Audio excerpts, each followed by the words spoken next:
Jordan Clarkson balak irekomenda itong Sirhens Abando sa team niya na Utah Jazz. Will Hardy natutuwa din sa paglalaro nitong Sirhens Abando matapos niyang mapanood sa FIBA, pero bago natin umpisahan, ay suportahan mo naman ang aking channel.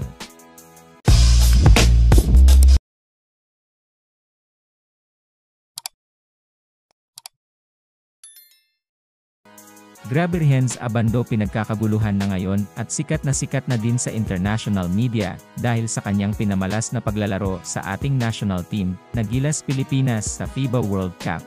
Dahil sa matinding depensa nito, maraming ang basketball expert ang nagsasabi na konting improvement pa nitong Sirhens Abando ay pwede na itong isalang sa NBA.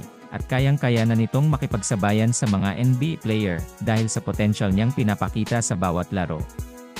At ayon nga dito kay kabayan Jordan Clarkson, ay napaka-komportable nga daw ng paglalaro niya sa ating national team, na Gilas Pilipinas pag nakakasama niya sa loob itong Sirhens Abando, dahil napakagaling nga daw nitong maglaro ng basketball at maasahan, nasasabayan nga daw nitong Sirhens Abando ang mga galaw nitong si Jordan Clarkson, kung kaya't mas lalong nadadalian itong si kabayan Jordan Clarkson na gumawa ng gameplay para dito kay Sirhens Abando. Mapadepensa o opensa nga daw ay maasahan itong Sirhens Abando, dahil napakasipag nga daw nito, at napakataas ng IQ play pagdating sa game. Kailangan nga lang daw nitong mas ma-improve pa ang kanyang skills sa paglalaro ng basketball. Maaari nga daw niya itong irekomenda sa mga NBA agent na naghahanap ng mga player na ipapasok sa NBA. Dagdag pa nitong si Jordan Clarkson, ay kahit hindi niya ito irekomenda, ay maraming scouts ang magnanais kunin ito dahil magaling itong Sirhens Abando. At ito namang coach ng Utah Jazz, ay humanga nang mapanood nito ang paglalaro nitong Sirhens Abando, dahil napakabilis nga daw nitong mag-adapt sa game, at nakukuha daw nito ang mga tiyempo sa pag-block at pagpwesto sa court. Humanga din itong si Coach Will Hardy dahil sa napakataas ng vertical jump nitong Sirhens Abando, at napaka-athletic player daw nito. Dahil kahit naiiwan na siya ng kanyang bantay ay madali niya lang itong nahahabol at nasusupalpalan.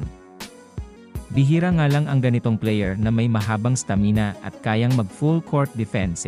Kayang-kaya na nga ditong makipagsabayan sa mga NBA player. Sa tingin nyo mga kaibigan, kaya na ba ni Sirhens Abando na makipagsabayan sa mga NBA player o dapat pa itong magsanay ng mabuti upang mas mapaunlad pa ang kanyang skills sa paglalaro ng basketball? Paki-comment naman ang inyong opinyon.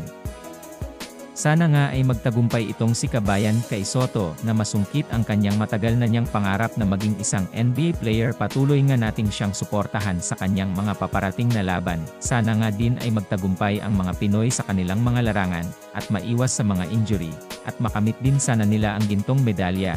Proud na proud kami sa inyo. Patuloy nga nating suportahan ang mga kababayan nating naglalaro ngayon sa iba't ibang dako ng bansa. Maraming salamat sa panonood ng aking video. Kung nagustuhan mo ang aking video, ay huwag kakalimutang like and subscribe. At huwag mo na din kakalimutang pindutin ang notification button upang updated ka sa aking mga video.